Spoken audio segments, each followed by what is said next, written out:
네, 하나님 말씀은 요한일서 5장 1절에서 9절까지 말씀입니다. 제가 가지고 있는 성경 393면에 있습니다. 요한일서 5장 1절에서 9절까지 말씀입니다. 제가 가지고 있는 성경 신약성경 393면에 있습니다. 요한일서 5장 1절에서 9절. 우리 같이 함께 1절부터 9절까지 합독하겠습니다. 예수께서 그리스도이심을 믿는 자마다 하나님께로부터 난 자니 또한 낳으신 이를 사랑하는 자마다 그에게서 난 자를 사랑하느니라. 우리가 하나님을 사랑하고 그의 계명들을 지킬 때에 이로써 우리가 하나님의 자녀를 사랑하는 줄을 아느니라. 하나님을 사랑하는 것은 이것이니 우리가 그의 계명을 지키는 것이라. 그의 계명들은 무거운 것이 아니로다. 무릇 하나님께로부터 난 자마다 세상을 이기느니라.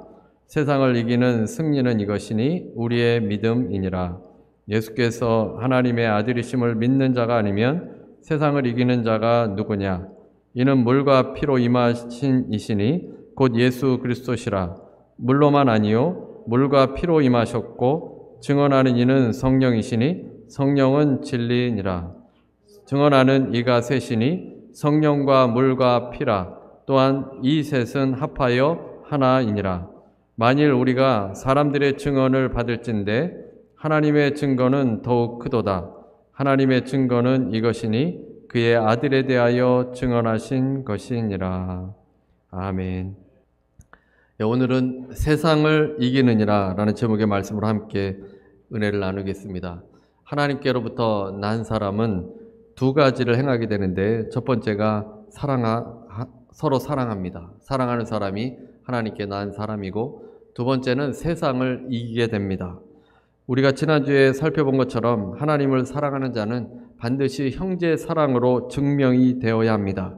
사랑으로 증명되지 않은 신앙은 거짓말하는 것입니다. 사랑으로 드러나야만 그 신앙이 진짜입니다. 보이는 형제를 사랑하지 않고 보이지 않는 하나님을 사랑할 수 없습니다. 이제 하나님께로 난 자는 세상을 이기게 되어집니다. 세상을 이긴 사람은 어떤 사람이겠습니까? 세상을 이긴다는 것은 무엇을 의미합니까? 새벽에 역대상 말씀으로 함께 은혜를 나누고 있는데, 이스라엘 백성들이 가나안 땅을 취하기 바로 전에 르우벤 지파, 갓 지파, 므낫세 반 지파, 이 두 지파 반이 요단 동편 땅을 달라고 모세에게 요청을 하였습니다. 가나안 땅이 요단 서편 땅인데 요단 동편 땅은 하나님께서 약속하신 땅은 아닙니다. 그러나 그 땅이 비옥한 땅이었습니다. 바산이라는 곳이 있는데 그것은 비옥하다라는 뜻입니다. 모세는 그들의 요청을 들어주는 대신에 가나안과의 정복 전쟁을 할 때 선봉에 서라고 했습니다. 그래서 이 두 지파 반이 이 요청을 받아들입니다. 목축하기에 좋은 요단 동편 땅은 이 지파들이 머물게 돼서 번성하고 가축도 번성했습니다. 르우벤 지파도 지경이 넓어지고 갓 지파도 확장이 됐습니다. 므낫세 반 지파, 이 반 지파라는 것은 반 지파는 요단 동편에 있고 반 지파는 가나안 땅에 있다는 얘기입니다. 그래서 므낫세 반 지파도 서편에 이를 정도로 확장이 되었습니다. 그래서 이 지파들이 차지한 땅이 워낙 비옥하다 보니까 다른 민족들의 침략도 많았습니다. 하갈 사람의 연합군이 공격했는데 이스라엘의 두 지파 반, 이 르우벤 갓 지파 또 므낫세 반 지파의 군사는 4만 5천 정도가 됐고, 이 하갈의 연합군들은 10만이 넘었습니다. 두 배가 넘는 군사들이 공격을 해온 것입니다. 그래서 요단 동편 지파들이 하나님을 의지하고 부르짖었습니다. 하나님께서 그들에게 응답하셨습니다. 원어로 보면 군사적인 실제적인 이 도움을 하나님께서 주셨다라고 되어 있습니다. 하나님의 능력으로 두 배나 되는 적들을 이 요단 동편의 두 지파 반 이 이스라엘 지파들이 이기게 된 것입니다. 그런데 그들이 요단 동편에 살면서 하나님을 점차적으로 잊어버리게 됩니다. 요단 동편 이방 땅에 살다 보니까 점차 하나님을 잊어갑니다. 요단 서편이면 그래도 믿음의 사람들이 함께 있기 때문에 그 믿음을 유지할 수 있는데, 요단 동편에서 두 지파 반만 이렇게 생활하다 보니까 점차 하나님을 잊어버리는 겁니다. 역대상 5장 25절에 보면 그들의 조상들의 하나님께 범죄하여 하나님의 그들 앞에서 멸하신 그 땅 백성들의 신들을 간음하듯 섬긴지라. 요단 동편의 이스라엘 지파들이 하나님께서 멸하신 가나안 땅 동편의 이방의 신들을 섬겼다. 이방인들이 섬겼던 신들을 이스라엘 백성들이 섬겼다는 겁니다. 하나님께서 2배나 되는 적들을 물리치게 해주셨음에도 불구하고 그 하나님의 능력과 하나님의 사랑과 은혜를 다 잊어버리고 풍성하게 또 그 지경이 넓어진 그 은혜를 다 잊어버리고 이방의 신을 섬겼다는 겁니다. 이스라엘의 역사 속에서 하나님께서는 전적인 은혜를 먼저 주셨습니다. 그래서 이집트에서 그들을 구해내 주시고 가나안 땅에서 풍성하게 살게 되었습니다. 그런데 이들이 하나님을 버리고 가나안 땅의 우상들을 섬겼습니다. 결국 하나님의 징계가 임해서 쫓겨나게 됩니다. 하나님을 잊지 말아야 하는데 이방 땅에 또 가나안 땅에 여러 가나안의 신들을 보면서 점차 마음이 바뀌어서 그 가나안의 신들을 섬기게 됐다는 겁니다. 믿다가도 넘어질 수가 있습니다. 세상을 이긴다는 것은 우리가 첫 번째로 신실한 믿음으로 사는 겁니다. 변하지 않고 이 세상의 신을 따라가지 않고 이방의 신을 섬기지 않고 오직 하나님을 섬기는 신앙, 신실한 신앙으로 살아갈 때 우리가 세상을 이기게 됩니다. 오랜만에 조이창 목사님이 낮은 울타리 잡지를 보내주셔서 읽었습니다. 오스기니의 저서를 소개했습니다. Impossible People이라는 책에서 기독교 신앙을 공격하는 가장 큰 힘은 진보적 세속주의다라고 했습니다. 현대사회는 엄청난 기술 발달로 인해서 사람들이 인간에 대한 자신감과 새로운 세계, 새로운 창조에 대해서 관심을 갖게 됐다는 것입니다. 슈퍼기술, 자동차, 로봇공학, 인공지능, 유도 진화 및 유전자 조작의 세계가 열려지고 있습니다. 이때 크리스찬들을 위협하는 것은 무신론이 아닙니다. 무신론은 이제 한물 같습니다. 이때 크리스찬들을 위협하는 것은 하나님을 아무 소용없도록 만드는 것입니다. 종교적인 삶에서 떠나게 하고 믿음을 잃어버리게 만드는 것이 요즘에 우리들을 위협하는 것이라는 겁니다. 정체성을 잃어버리게 만들고 생명공학을 보면서 뭔가 다른 것이 있다고 생각합니다. 오스기니는 이것을 새로운 바벨이라고 불렀습니다. 인간이 하나님과 같이 될 수 있는 시대, 이것을 새로운 바벨탑을 올려서 하나님의 권능에 닿으려고 했던 그 창세기에 나왔던 그 역사적인 사실이 이제 지금 이 시대에는 과학기술과 문명 발달로 인해서 이루어져서 새로운 바벨이 일어나게 되는 겁니다. 그래서 이전에는 불가능했던 일들이 이 기술이 발달됨으로 인해서 가능하게 되어졌습니다. 기술과 과학이 우상으로 자리 잡게 되고 하나님을 의지하기보다는 과학과 기술을 더 의지하게 되는 세상이 된 겁니다. 지난번에 한국에 갔을 때 백옷이라는 신도시에 갔습니다. 바다를 사이에 두고 저쪽 건너편에는 송도 신도시가 있고 이쪽에는 이제 백옷이라는 신도시가 건설이 되어 있습니다. 높은 아파트가 우뚝 솟아서 있었습니다. 한 50층 정도가 되는 것 같습니다. 밑에서 위에 올려다보면 현기증이 납니다. 바다 옆에는 공원으로 잘 꾸며 놓았습니다. 저녁 때에는 많은 사람들이 와서 즐거운 시간들을 보내고 있었는데 마치 뉴욕의 맨하탄 같이 꾸며 놓았습니다. 원래는 바다인데 바다를 매립해서 송도 신도시를 만들었고 백옷도 원래는 바다였는데 매립을 해서 도시를 세운 겁니다. 참 대단하다라는 생각이 듭니다.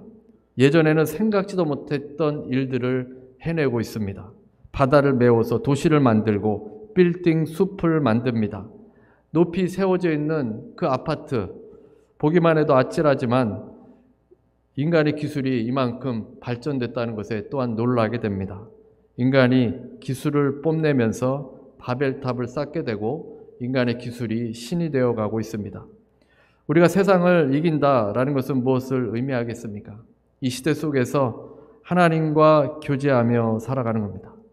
이 세상이 하나님을 잊어버리게 만들고 우리를 하나님으로부터 멀어지게 만들고 떠나게 만들고 있는데 우리가 하나님과 신실한 믿음, 신실한 신앙으로 살아가는 것이 이 세상을 이겨내는 것입니다. 세상의 기술과 새로운 정보들이 쏟아지기 때문에 우리가 정신을 잃어버리기가 쉽습니다.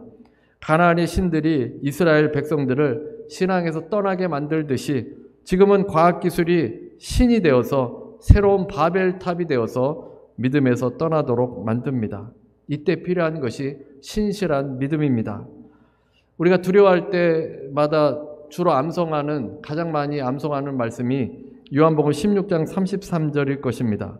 이것을 너희에게 이르는 것은 너희로 내 안에서 평안을 누리게 하려 함이라. 세상에서는 너희가 환난을 당하나 담대하라. 내가 세상을 이기었노라. 주님께서 우리에게 평안을 누리게 하시는데 환난을 당해도 담대하라. 주님께서 세상을 이기었다 말씀하셨습니다. 그래서 이 말씀을 우리가 좋아하고 암송하고 이 세상이 두려울 때마다 이 말씀으로 위로를 받습니다. 그런데 우리가 이 성경을 통해서 보게 되면, 문맥을 통해서 보게 되면 조금 우리가 생각했던 것과 다른 역사가 전개됩니다. 예수님께서 이 세상을 다 멸할 것이라고 제자들도 예상했을 겁니다. 주님께서 다 세상을 이기셨다 이렇게 말씀하셨기 때문입니다. 하나님의 아들 예수 그리스도께서 이제 왕으로 등극하시고 모든 이 로마의 병사들을 무찌르고 이길 것이다 라고 생각했을 겁니다. 그런데 놀랍게도 그 말씀을 하시고서 대제사장이 보낸 성전 경비병들에게 순순히 체포되셨습니다. 베드로가 나가서 저항해 보았지만 주님께서는 길을 막지 말라고 하셨습니다. 제자들은 무언가를 그래도 계속 기대했을 겁니다. 기적을 베푸시는 주님의 능력을 볼 때 주님께서 갑자기 무슨 능력으로 저들을 다 몰아내실 것이다 라고 생각을 했을 겁니다. 그러나 주님께서는 대제사장의 집에서도 빌라도 앞에서도 침묵하셨고 재판을 받고 하루도 지나지 않아서 십자가에 달리셨습니다. 예수님께서는 제자들에게 평안을 누리게 하려 함이라 라고 하시고 내가 세상을 이겼다 라고 말씀하셨는데 세상을 이긴다는 것이 도대체 무슨 의미이고 어떻게 해야 세상을 이기겠습니까? 주님께서는 당장 로마의 군사들을 멸하지 않으셨다는 사실입니다. 예수님을 반대하는 자들을 다 멸하시는 것이 세상을 이겼다라는 의미가 아니었다는 것입니다. 주님께서 이기셨다는 것은 끝까지 믿음을 지키고 의를 행하고 하나님의 뜻을 이루는 것이었습니다. 신실한 믿음으로 사는 것이었습니다. 그렇게 하면 하나님께서 모든 것을 바로잡아 주신 것을 믿었던 것입니다. 그래서 하나님께 죽기까지 순종하셨습니다. 유혹과 모욕과 고난을 견디면서 신실한 신앙으로 살아간 그 신앙이 이겨낸 것입니다. 하나님을 믿는 믿음으로 이기신 것입니다. 4절 말씀입니다. 무릇 하나님께로부터 난 자마다 세상을 이기느니라. 세상을 이기는 승리는 이것이니 우리의 믿음이니라. 세상을 이기는 것은 믿음입니다. 신실한 믿음이 이깁니다. 원어로 보게 되면 믿음이 피스티스, 신실한이라는 단어입니다. 믿음은 신실함입니다. 끝까지 주님 안에서 신실한 믿음으로 나아가는 사람들이 세상을 이깁니다. 이 세상은 무엇입니까? 이 세상은 단지 눈으로만 보이는 물질의 세계만은 아닙니다. 성경이 말하는 세상은 물질 세계와 그 물질 세계 뒤에는 영적인 존재들이 있습니다. 악한 영이 지배하는 곳이 이 세상입니다. 윌리엄 블레이크가 말한 대로 이 세상은 죽음의 나라입니다. 언로의 땅이라고 불렀는데 공허한 기계적인 현대 문명을 지칭합니다. 이 세상은 인간을 죽게 만드는 세상입니다. 점차적으로 죽게 만듭니다. 악한 영은 죽음으로 이끌고 있습니다. 이 죽음의 땅에서 생명을 가진 우리는 신실한 믿음을 지녀야 합니다. 신실한 믿음으로 나아갈 때 우리가 세상을 이깁니다. 믿음으로 사는 사람이 세상을 이기게 되어지기 때문에 여러분 모두가 이 신실한 믿음으로 나아가게 되시기를 바랍니다. 두 번째는 예수 그리스도를 소망으로 삼아야 합니다. 이 세상을 이기려면 세상이 아니라 예수 그리스도를 붙들어야 됩니다. 세상에 살다가 여러분 왜 절망하고 왜 실망합니까? 왜 우울감이 찾아옵니까? 세상을 소망으로 삼기 때문입니다. 세상의 다른 사람과 비교하기 때문에 우울감이 찾아오는 겁니다. 실망하는 겁니다. 그러나 우리가 예수 그리스도를 소망으로 삼는다면 우리가 실패할 이유가 없고 우리가 우울해질 이유가 없습니다. 합력하여 선으로 만들어 주신 하나님께서 다 보상해 주시고 함께 해 주시기 때문입니다. 이 땅이 전부가 아니라 우리가 주님을 만날 그 날을 기대하고 있다면 우리는 그 소망을 예수 그리스도께 두면서 그 날을 고대하며 살아갈 수 있습니다. 주님이 우리의 소망입니다. 5절 6절에 예수님에 대해서 설명합니다. 세상을 이기는 승리에 대해서 말씀을 주다가 5절에 보면 예수 그리스도를 다시 언급합니다. 예수 그리스도를 붙들지 않으면 소망이 없기 때문입니다. 그 아들이 소망이기 때문에 예수 그리스도에 대해서 5절 6절에 설명합니다. 예수께서 하나님의 아들이심을 믿는 자가 아니면 세상을 이기는 자가 누구냐? 이는 물과 피로 임하신 이시니 곧 예수 그리스도라. 물로만 아니요 물과 피로 임하셨고 증언하는 이는 성령이시니 성령은 진리이니라. 예수님을 여기서 다시 설명하는 이유는 이 땅의 악한 영들이 거짓을 말하기 때문입니다. 예수님께서 이 땅에 진짜로 오신 것이 아니라고 말합니다. 영적으로만 임했다고 말합니다. 진실로 육체로 오신 예수님을 거짓으로 만들어 버립니다. 이는 물과 피로 임하신 이시니 예수 그리스도라. 물과 피는 성육신을 말합니다. 물은 예수 그리스도의 세례를 말하고 피는 예수님의 십자가 사건을 말합니다. 이 어두운 세상이 예수를 막지 못했습니다. 이 땅에서 예수님을 유혹해서 신실한 믿음에서 벗어나려고 하려고 했지만 주님은 끝까지 믿음으로 사셨습니다. 끝내 세상과 타협하지 않고 십자가에서 죽으셨습니다. 하나님께서는 그 아들 예수 그리스도를 부활시키신 것입니다. 그 아들 예수께서 이 땅에 오심으로 이 세상에는 한 줄기 빛이 들어오게 되었습니다. 그 빛은 어둠을 뚫고 여러 곳으로 비춰나가기 시작했습니다. 이 사실을 바꿀 수가 없게 되었습니다. 또 이 진리는 성령께서 증언해 주십니다. 6절 중간입니다. 증언하는 이는 성령이시니 성령은 진리니라. 이 진리를 성령께서 증언하십니다. 온갖 거짓이 우리를 유혹할 때 성령께서 우리 안에서 그 예수 그리스도를 증언해 주십니다.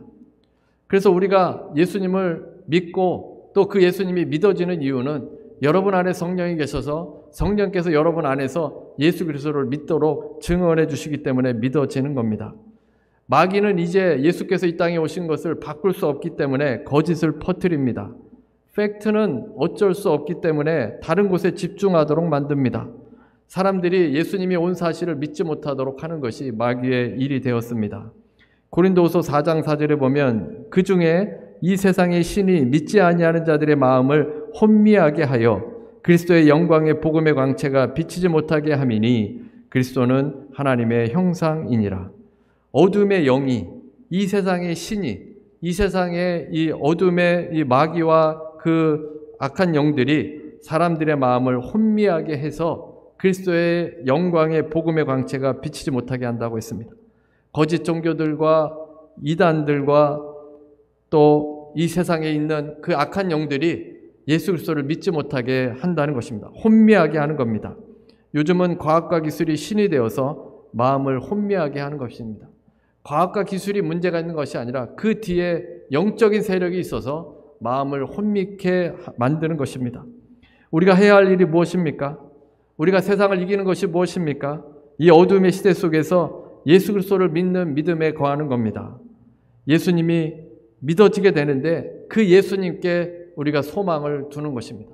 세상에 소망을 두면 여러분도 결국 하나님으로부터 멀어지게 됩니다. 늘 낙심한 채로 있게 되어집니다. 그러나 예수님께 소망을 두면 이 세상을 이기며 살아갈 수 있습니다. 오늘 본문 7절 8절에 보면 증언하는 이가 셋이니 성령과 물과 피라. 또한 이 셋은 합하여 하나이니라. 성령과 물과 피, 이 셋은 합하여 하나이다 라고 말씀합니다. 증언이 법적인 효력을 가지려면 2명의 이상의 증인들이 있어야 발의가 됩니다. 앞에서는 성령을 증거로 제시했는데 물과 피를 증거로 제시함으로 인해서 이제 세 요소를 제시함으로 인해서 예수님이 하나님의 아들이라는 법적 증거를 확실히 한 겁니다. 셋이 합하여 하나라는 것은 그들의 증거가 모두 동일하게 한 가지를 증언해주고 있다는 것입니다. 법정에서 2 이상의 증인들이 한 가지 사건에 대해서 일치하게 증언할 때 그 증언이 효력이 있고 법적인 효력이 있습니다. 이와 마찬가지로 성령과 피와 물은 완전히 일치되게 예수께서 그리스도이시고 하나님의 아들로서 메시아 되심을 분명히 나타내고 있는 것입니다. 성령은 그 아들 예수 그리스도를 증거하는 영입니다. 이제 물과 피가 우리 속에 들어와 계시고 성령께서 함께 하나를 향하여 증언하고 있는 겁니다. 셋이 합하여 하나를 향하고 있습니다. 바로 예수 그리스도를 증언하고 있다는 사실입니다. 그래서 우리 안에 이 역사가 일어나기 때문에 예수께 소망을 갖고 살아야 합니다. 그래야 여러분이 이 시대를 이길 수 있습니다. 로마는 그리스도인들을 굉장히 핍박했습니다. 그리스도인들은 로마 군인들을 피해서 지하 무덤에서 300년을 살아야 했습니다. 100년도 상당히 긴 기간인데 300년 동안 햇빛을 보지 못하는 그 지하 무덤 속에 살았다니 얼마나 놀라운 일입니까? 로마 군인에게 잡히면 힘없이 옥에 갇히거나 원형 경기장에서 무참히 죽기도 했습니다. 그런데 크리스찬들이 함께 모여가지고 무력으로 이 로마 군인들에게 공격을 하지는 않았습니다. 그래서 로마 군인들이 볼 때에 기독교 공동체는 참 무력하다고 생각했을 겁니다. 힘없는 단체들이라고 생각했을 겁니다. 그 공동체에 뭐 특별한 사람들도 없습니다. 그 로마 시민이나 군인이나 모든 로마의 사람들은 기독교 공동체를 아무것도 아닌 것으로 생각했을 겁니다. 그래서 몇 사람 잡아서 죽이면 곧 사라지리라 생각했을 겁니다. 그들이 주장하는, 이 기독교인들이 주장하는 진리가 진짜인지 알 수 없지만 어쨌든 이들을 잡아 죽이면 곧 없어질 것이다. 다른 그런 종교 단체들이 그렇게 사라졌기 때문입니다. 그런데 그리스도인들은 목숨을 내놓으면서까지 예수를 증언합니다. 무력하게 죽으면서도 예수를 증언합니다. 그렇게 죽임을 당하고 박해를 당하던 기독교 공동체가 313년에 로마가 무릎을 꿇고 기독교를 공인하게 됩니다. 로마 황제가 이제 기독교 국가로 선포하게 되어진 것입니다. 무력해 보이는 크리스찬 집단을 없애려고 죽이고 또 죽였습니다. 그런데 무너지지 않고 계속 살아남았습니다. 크리스찬들을 죽이고 무시하던 사람들이 하나둘씩 그 공동체에 대해서 궁금하게 생각했습니다. 들불처럼 타올라서 기독교를 믿게 되는 사람들이 늘어나게 돼서 로마가 기독교를 공인하게 되었습니다. 세상을 이기는 것은 예수께 소망을 갖는 것입니다. 그 주님께서 로마를 무릎 꿇게 만드신 것입니다. 2002년에 중국은 전국 인민대표대회에서 강령 하나를 바꾸었습니다. 종교인도 공산당원이 될 수 있다고 바꾸었습니다. 중국은 기독교를 박해했습니다. 30년 동안 모든 예배를 금지하고 신학교와 예배당의 문을 닫았습니다. 선교사들은 내쫓았고 목사들은 옥에 가두었습니다. 그런데 이런 핍박 속에서 오히려 기독교인들은 4배나 더 증가되었습니다. 중국이 개방하고 난 다음에 종교인은 공산당원이 되지 못하게 해서 기독교인들은 참 많은 곤란을 겪었습니다. 그런데 출세를 포기하고 예수를 믿겠다고 하는 사람들이 점차 늘어나게 됐습니다. 심지어 장성이 되는 것도 포기하고 예수를 믿겠다고 하는 사람들이 나타난 겁니다. 국회의원급에 해당하는 전국 인민대표대회의 의원이 되는 일도 포기하고 예수를 믿겠다는 사람이 생겨났습니다. 결국 중국 공산당에서 종교인도 공산당원이 될 수 있도록 규정을 바꾸게 된 것입니다. 누가 세상을 이깁니까? 예수님께 소망을 두고 이 세상을 포기하는 사람입니다. 독일이 히틀러 치하에 있을 때 마르틴 뉘밀러 목사는 히틀러를 반대하다가 투옥이 되었습니다. 그리고 7년 동안 독방에서 감옥살이를 했습니다. 목사님이 있는 독방에는 조그마한 창문이 있는데 그 창문으로 유일하게 바깥 세상을 볼 수 있습니다. 그런데 그 창문이 교수대를 향해 나 있었습니다. 그 독방에서 보이는 것은 오로지 교수대뿐입니다. 거기에 사람이 매달려 있는 것을 볼 때도 있습니다. 목사님은 항상 눈을 뜨면 교수대를 바라보며 살았습니다. 시간이 갈수록 점점 마음이 무너집니다. 사람이 매달려 죽는 모습을 보면서 죽음의 두려움이 점점 그를 사로잡았습니다. 죽는 꿈도 여러 차례 꾸었습니다. 사람이 그렇게 말라갔습니다. 죽어갔습니다. 이것이 고문 중에 하나라는 겁니다. 눈을 뜨면 사람이 몸부림치면서 죽는 그 모습을 매일 본다고 생각해 보십시오. 결국 사람은 죽어가 버릴 겁니다. 니밀러 목사는 나도 언젠가는 끌려가서 저렇게 죽을 텐데 그때 나는 어떻게 죽을까? 온갖 불길하고 끔찍한 상상을 했습니다. 그런데 어느 날 기도하다가 교수대를 바라보지 말고 예수님을 바라보아야겠다라는 생각을 갖게 됐습니다. 예수님은 십자가에서 어떻게 죽으셨나? 놀랍게도 자신을 죽이는 자를 위해 기도하고 죽으셨습니다. 그렇다면 내가 저 교수대에 끌려가서 죽을 때 예수님처럼 하면 되겠구나. 다른 걱정할 것이 없구나. 나를 죽이는 자를 위해 축복하고 그를 위해 기도하면서 죽으면 되는구나. 갑자기 마음의 두려움이 사라지고 놀라운 평안이 왔습니다. 이젠 끌려가서 죽어도 상관없다. 어떻게 죽어야 할지 깨달았으니 이렇게 생각을 하자 마음이 편해지고 잠을 달게 잘 수 있었습니다.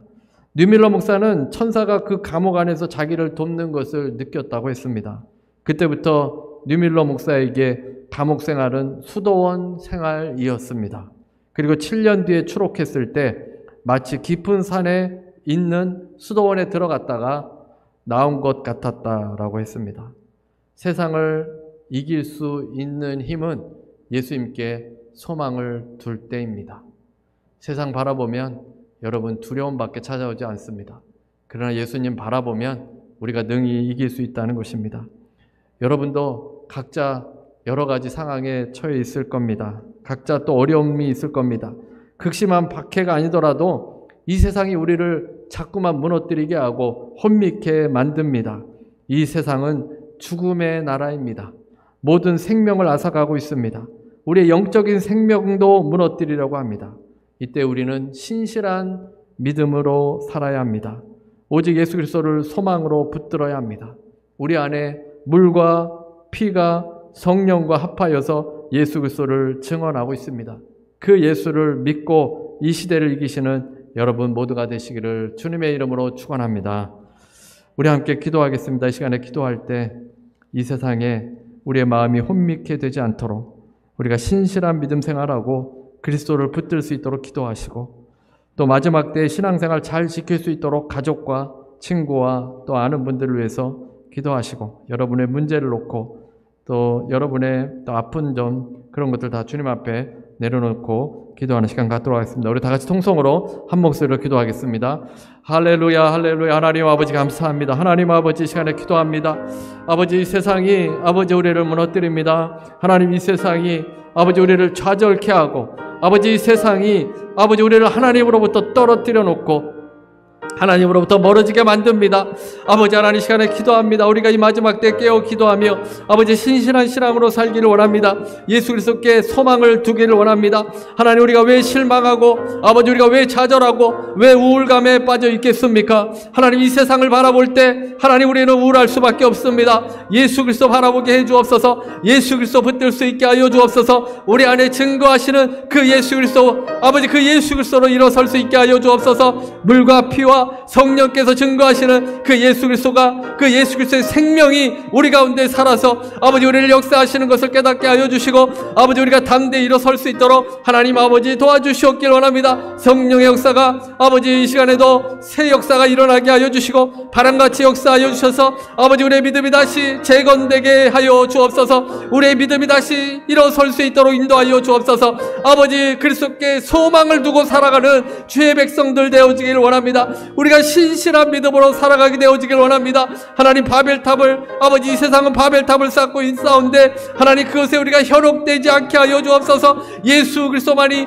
아버지 우리의 생명이 됨을 고백하며 그 주님만을 붙들고 살아갈 수 있도록 아버지여 도와주옵소서. 세상에 소망을 두기보다 예수 그리스도께 소망을 두고 주님 만날 날 고대하며 주님 만날 날 기대하며 주님 의지하고 살아갈 수 있도록 인도하여 주시옵길 원합니다. 하나님 우리의 마음이 평강 가운데 있기를 원합니다. 기쁨으로 다시 회복되길 원합니다. 주님 안에서 아버지 회복되길 원합니다. 이 시간에 임하여 주시고 한 사람 한 사람 만져주시고 주의 성령의 놀라운 역사를 통해 아버지 하나님 주님을 아버지 경험할 수 있도록 인도하여 주옵소서. 주님을 만날 수 있게 하여 주옵시고 예수 오직 예수 그리스도만 붙들 수 있도록 하나님 아버지 도와주시옵길 원합니다. 성령 충만하여 아버지 예수님만 바라볼 수 있도록 지어 도와주옵소서. 세상의 문제와 어려움과 아픔도 다 주님 앞에 내려놓길 원합니다. 아버지 우리를 짓누르고 있는 수고하고 무거운 짐도 다 내려놓기를 원합니다. 아버지 하나님 도와주옵소서. 아버지 우리 가운데 임하여 주시고 아버지 밀로 목사에게 임했던 주의 성령 역사가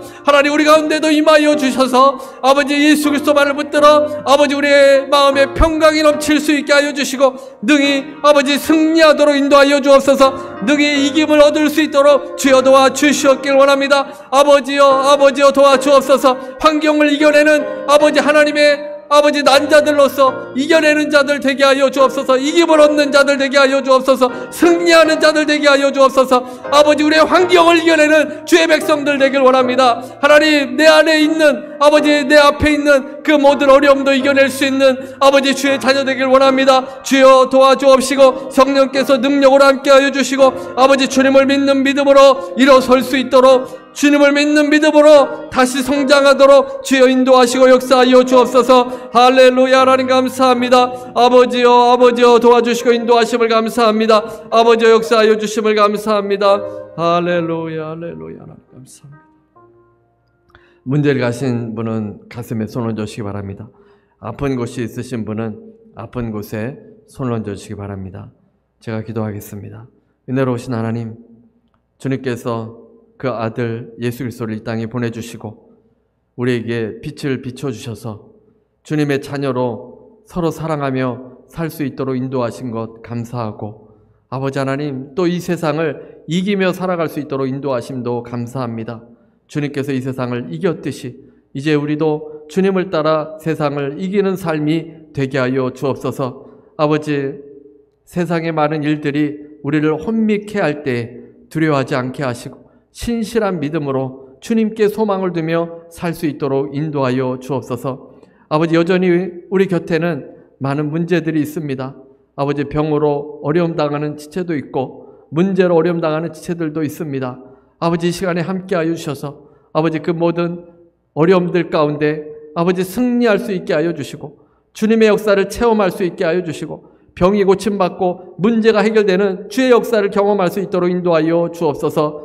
예수의 이름으로 명하노니 모든 병만은 떠나갈지어다. 예수의 이름으로 명하노니 심장은 강건하게 될지어다. 연약한 부분들은 예수의 이름으로 명하노니 강건하게 될지어다. 아버지 하나님, 또 문제로 어려움을 겪는 지체들이 있습니다. 가정의 문제, 일터의 문제, 부모와의 문제, 자녀와의 문제, 부부와의 문제, 하나님 다 주님 앞에 내려놓습니다. 수고하고 무거운 짐 다 주님 앞에 내려놓습니다. 산과 같은 문제도 주님 앞에 내려놓습니다. 주님께서 받아주시고 예수 그리스도를 소망으로 사는 주의 백성들 하나님께서 그 마음을 위로하여 주시고 평강이 넘치게 하여 주시고 그 문제가 해결받을 수 있도록 인도하여 주옵소서. 예수 이름으로 명하노니 모든 흑암의 세력은 가정과 일터에서 떠나갈지어다. 모든 문제는 떠나갈지어다. 아버지, 문제보다 크신 주님 바라봅니다. 주님께서 해결하여 주시고 주님께서 역사하여 주시고 주님의 손길이 임하여 모든 은혜 가운데 아버지 그 모든 환경 가운데도 주님께 감사하는 삶 될 수 있도록 도와주옵소서. 감사드리오며 예수님의 이름으로 기도드립니다.